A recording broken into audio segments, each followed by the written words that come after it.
আর কিছু হচ্ছে মৌসুমী নেতা। শুধুমাত্র 10-12 দিনের মিডিয়া কভারেজে এখন বিশাল নেতা হয়ে গেছে।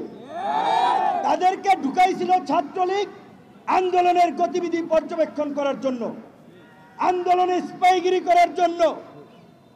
18ই জুলাই যখন কথা বলি যে ভাই এক দফার বিকল্প নাই, এক দফা ছাড়া এই জাতির মুক্তি নাই, হাসিনা পিশাচ হয়ে গেছে, হাসিনার পতন ব্যতীত আমাদের মুক্তি নাই, প্রত্যেককে জেলে যেতে হবে, তখন বলে ভাই আমরা তো এক দফার জন্য আন্দোলন করি নাই, এটা কি উচিত হবে? এইরকম এখন দু একজন ব্যাপক বিপ্লবী হয়ে গেছে, অথচ ফুল ছাত্রলীগের এজেন্ট হিসেবে এখন যাই হোক সোশ্যাল মিডিয়ার কারণে ব্যাপক পপুলারিটি হয়েছে, সেলিব্রিটি বনে গিয়েছে, কিন্তু তাদের পেছন দিকে একটু তাকাতে হবে। হঠাৎ করে চরিত্র বদল করলেই বদল হয়ে যায় না। এবং মঞ্চের ওই প্রোগ্রামের সভাপতি নাকি ফারুক হাসানকে বলেছিল যে ছাত্রদলের ছেলেরা আপনার বক্তব্য খেপেছে।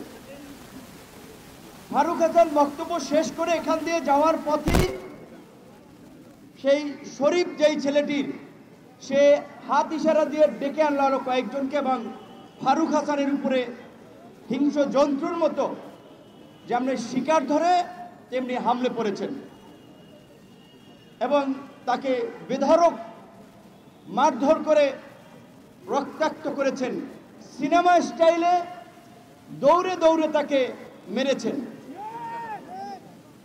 ঘটনাগুলো দেখেন যে আয়োজক সভাপতি বলেছিল যে ছাত্রদল নাকি তার বক্তব্য খেপেছে, অথচ ছাত্রদলের এখানে কোনো ধরনের সম্পৃক্ততা ছিল না, এই কর্মসূচিতেও ছাত্রদলের কিছু না। তাহলে আয়োজক সভাপতি কেন বলল?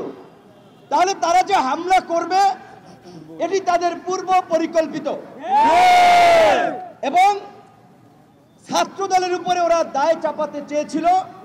ফারুক হাসান শুরুর দিকে যাচাই বাছাই না করতে পেরে হয়তো ভেবেছিল যে ওরা যেহেতু আয়োজক, ওরা বলেছে এটা বোধহয় সত্য, কিন্তু পরবর্তীতে দেখা গেল ছাত্রদলের কোনো সম্পৃক্ততা নেই।